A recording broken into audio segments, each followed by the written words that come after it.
If you think you understand all the layers and hidden messages behind this scene, then you're completely mistaken.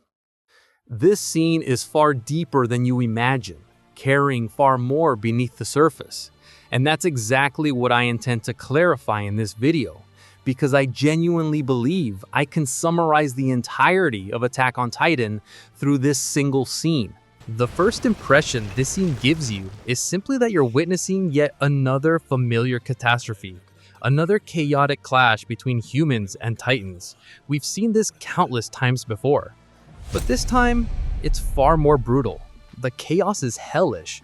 Mindless pure Titans fill the battlefield, and on top of that, an intelligent armored Titan fights for the enemy. Two more individuals possessing Titan powers could transform at any moment, adding even more strength to the opposing side. As for our forces, Commander Erwin is bleeding after losing his arm, our strongest soldier is injured, and the rest of the pieces on the board are split between desperate attempts to survive or protect each other. All the main characters we care about are on the brink of death, and our one remaining hope is Eren, our trump card, whose Titan shifting ability has failed them at the worst possible moment. What makes the situation even worse is the sudden appearance of the Titan who devoured his mother. A painful memory ignites inside him, resurrecting a psychological wound that will never truly heal. However, what puts Eren on edge, what puts you as a viewer in a state of dread and tension, is Hannah stepping forward. He finally has a chance at a rematch with that same Titan. In the past, he carried young Eren and Mikasa and ran, leading to Eren's mother's death. Hannes has lived ever since, consumed by shame and guilt. Now, this is his moment to reclaim his honor, to prove that he can protect Eren and Mikasa, and to prove to himself that saving the children back then wasn't pure cowardice. As Eren bites into his own hands, the blood pouring out, desperately trying to intervene and make a difference, Hannes slips and things get even worse. Eren becomes harsher on himself, cursing the mysterious reason behind his failed transformation. He curses his weakness and shame with a furious, hateful tone directed at the world itself. But nothing changes. He bites himself again, and still no transformation. And then Hannes is caught in the Titan's grasp, and suddenly everything hangs by a thread. If you take a moment to reflect, you'll realize the battlefield was already collapsing, with no real hope of survival. Yet the fight Hannes was putting up against the Titan carried pure symbolic weight. If he won, it could have sparked a faint glimmer of hope, perhaps buying Eren enough time to recover and transform. But if he lost, if he was torn apart between her jaws, it would become the final straw that breaks everything.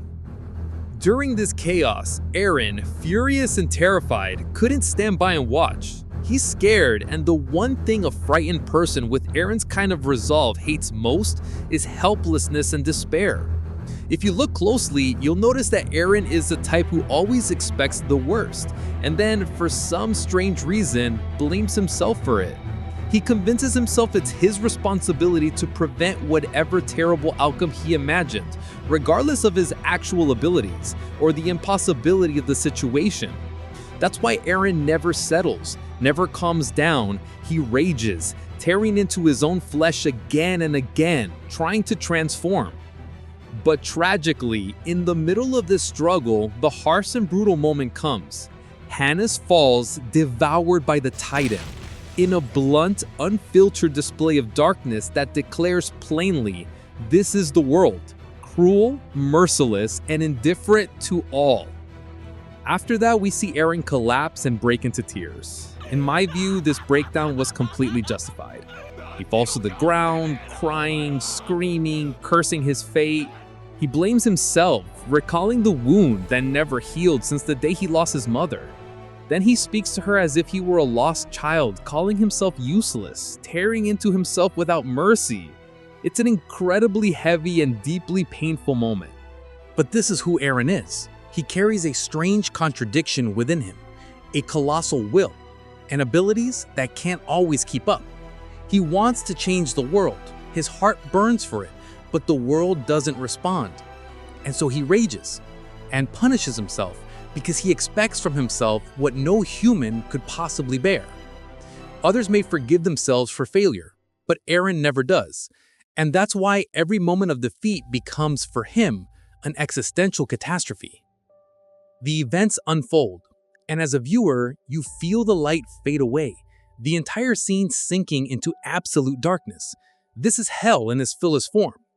But Attack on Titan always leaves you with a tiny window to heaven, a gentle touch above all this agony.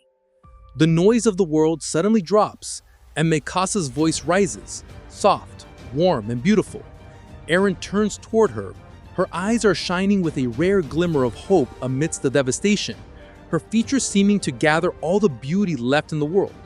She reminds him that he has done so much, that he wasn't as useless as he believes, that to her at least, he was always the light in her life. He was the one who gave her the scarf, who gave her safety, who gave her a reason to live.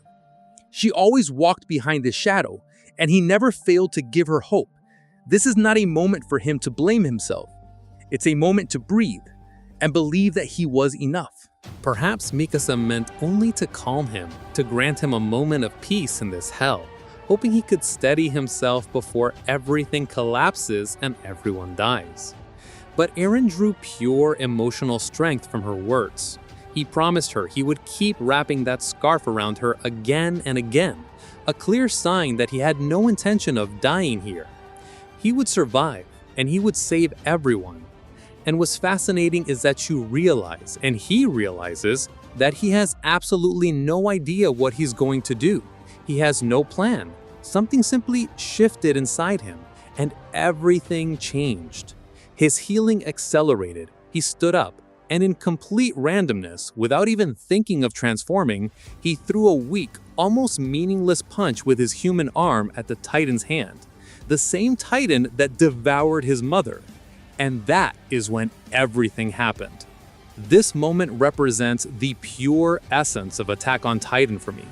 Everything we said here was merely preparation so I could talk about this stunning shot in detail.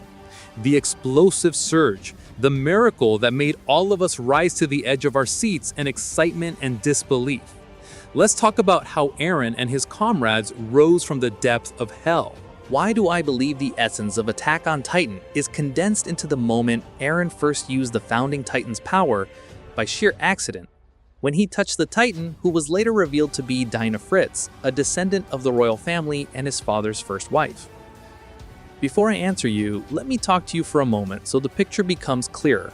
And I'm not assuming you're tired of me, because you and I, we both love this series with all our hearts. And we're seizing this moment to discuss it in the depth it truly deserves. From the very first time I watched Attack on Titan, I felt it wasn't just an entertaining piece of art. To me, it resembled an ideology, almost a doctrine. It left a profound mark on my soul, reshaped the way I think, and took me through emotional turns I had never experienced before. And because I'm naturally deeply sensitive, introspective, and constantly immersed in my dreams, emotions, and imagination, I experienced these feelings with overwhelming depth and absorbed its brutality in an even deeper way. I don't think I'm exaggerating. Attack on Titan offers a fertile ground for diving freely into such emotional and philosophical spaces, giving you exactly what you crave in terms of intensity, meaning, and catharsis. The days you spend behind the walls and among the Titans, those days leave a lasting imprint on your life. Now, I'd like to clarify something else. When I mentioned the essence of the story, I was specifically referring to the first and second seasons. In my opinion, the series is divided into three distinct phases: the innocence before knowledge, seasons 1 and 2, the crossroads of revelation, season 3, and the hell of awareness, season 4, which honestly I consider a separate work of its own. What matters is that the first phase holds the greatest emotional impact the series ever had on me. Its true strength lay in the age of ignorance. Why? Because the struggle there was pure, entirely driven by unfiltered emotion. And let me tell you this, the people most sincere in their pursuit are always those who are unaware of the bigger truths, those who devote their hearts wholly to a single cause, moved by faith, conviction, and trust. Nothing corrupts pure emotion the way awareness does. And here a fundamental question arises. Can sincere intentions and complete devotion truly change the world? Is pure emotion enough in a merciless world? Simply put, the world of Attack on Titan recognizes only one currency: strength. If you're strong enough to change the world, you will. And if you're not, you'll change nothing. In fact, this world often seems to punish the weak deliberately and harshly. And Eren was not strong enough. But the paradox is that his resolve and emotions were astonishingly genuine. So genuine they pushed him into an endless, relentless pursuit of his goals. Realistically speaking, he wasn't going to change anything. He would have collapsed, helpless and crying, watching Hannes and the others die before his eyes. But this is precisely where the hidden beauty and the core essence I've been talking about since the start of this video reveals itself. The world did punish Eren. It was cruel to him. It forced him to witness Hannes' death, just as he had witnessed his mother's. His burning emotions did not save him. His passion didn't elevate him the way it does for protagonists in other stories. But at the same time, the world didn't drown him in cruelty. Instead, in the end, a gentle hand reached out to comfort him, wiping his tears, resting softly on his shoulder. That comfort took the form of an intricate coincidence. His weak, desperate punch just happened to land on Dina's Titan. Dina, a royal-blooded Titan, while Eren himself already possessed a founding Titan, and so his power activated, and a miracle occurred. Eren didn't understand anything in that moment, but he cried from pure shock and unspoken gratitude when he realized the world had granted him a rare, impossible chance. Suddenly, he had control over all the Titans. He wasted no time commanding them to attack Reiner's Titan, sending the chaos toward him, seizing the opportunity to grab Mikasa, carry her on his back, and run. The others followed, retreating as Erwin Smith gave the order to withdraw, declaring the mission a success despite the devastating losses. By the way, I absolutely need to talk about Erwin Smith. I have so much to say about this man. Let me know in the comments if you want to dedicate a video about him. For me, this battle was the greatest of all. I've seen many fights on television and in cinema, but none have ever given me the depth of emotion I felt during this one. The battle that concluded with the Founding Titans awakening. Beyond the excitement, the thrill, and the complete escape from reality, it carried a profound message. That your efforts will be crowned with some measure of success in the end, no matter how insufficient they seem, no matter how cruel the world is. You gave everything you could, and it's not your fault if that still wasn't enough. You reached your limit, and even then, you pushed beyond it with every ounce of will you had. And this is the hidden rule of Attack on Titan. The world rewards, at least once, even if by coincidence, those who keep moving forward. Those who continue walking through hell, not to guarantee survival, but to discover whether there is another hell beyond it, or a glimpse of sanctuary. And this is exactly why I believe that moment is the essence of the entire work. And for these same reasons, Eren deserved to be the protagonist of this world, despite all his flaws. This narrative repeats itself time and time again in the ideology of Attack on Titan, confirming to me that this essence, survival born from sincere effort, is no coincidence, but a deliberate core crafted with remarkable clarity in the mind of the author. Every possible path to survival collapses. Everyone stands at the edge of death, yet the world grants them a glimmer of hope through some intricate, unintended coincidence, one born from pure, unyielding perseverance that refuses to bend, reaching beyond its own limits. And so the world wipes their tears and grants them a moment of comfort and acknowledgement. It's this very idea that reminds me of Mikasa's iconic line, "This world is merciless, but it's also very beautiful." I could delve deeper into the philosophical sparks ignited by that scene, like the moral responsibility that comes with power, or how that moment opened an entire door to redefining Titans as weapons rather than divine curses. But I'd rather save that for another dedicated video about the rumbling and Eren's final decision to flatten the world. For now, it's enough to describe the previous narrative as a moment where sheer will crossed paths with the coincidence of fate, producing a force so immense it shattered the laws of the world and altered its course. Let us pause, just for a moment, to contemplate this beauty with the respect it deserves. What can be drawn from this scene, or from the entire work really, is the necessity of persistence and continuous effort. No matter how small or insufficient your efforts may seem, all you need to do is keep going with genuine determination. Every bit of striving will eventually be crowned with success. And although this lesson sounds simple, it's one of the things that truly resonated with me later in my life. The one who deserves a reward is the one who keeps moving forward, no matter the cost and no matter the setbacks. The world didn't reward Eren until he rose from his defeat and his tears, after he had lost all hope and cursed everything around him. Only then did he continue moving forward and prove he was worthy. After I felt the impact of this idea in my own life, my view of Attack on Titan changed completely. It no longer felt like a grim tragedy mixed with adrenaline and action that I watched in my free time. It became clear that it carries a pure philosophy woven into its tragedies.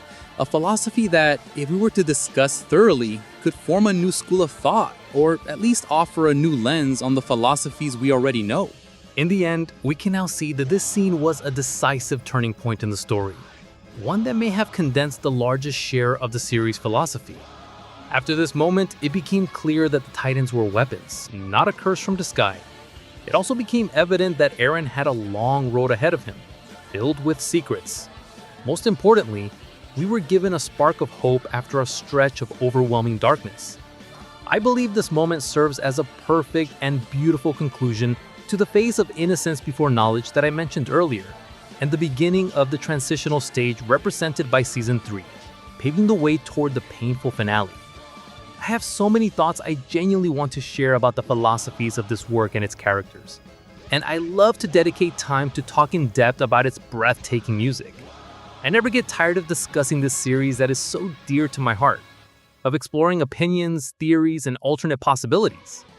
But let's stop here for now, with a promise that we'll meet again and continue this discussion. I truly hope we can all gather here, those of us who always devote our hearts to this work and love it deeply, not just as an entertaining anime series, but as a place of comfort and safety, an escape from reality where we can experience intense emotions and fascinating philosophies. See you next time, and don't forget to subscribe to the channel.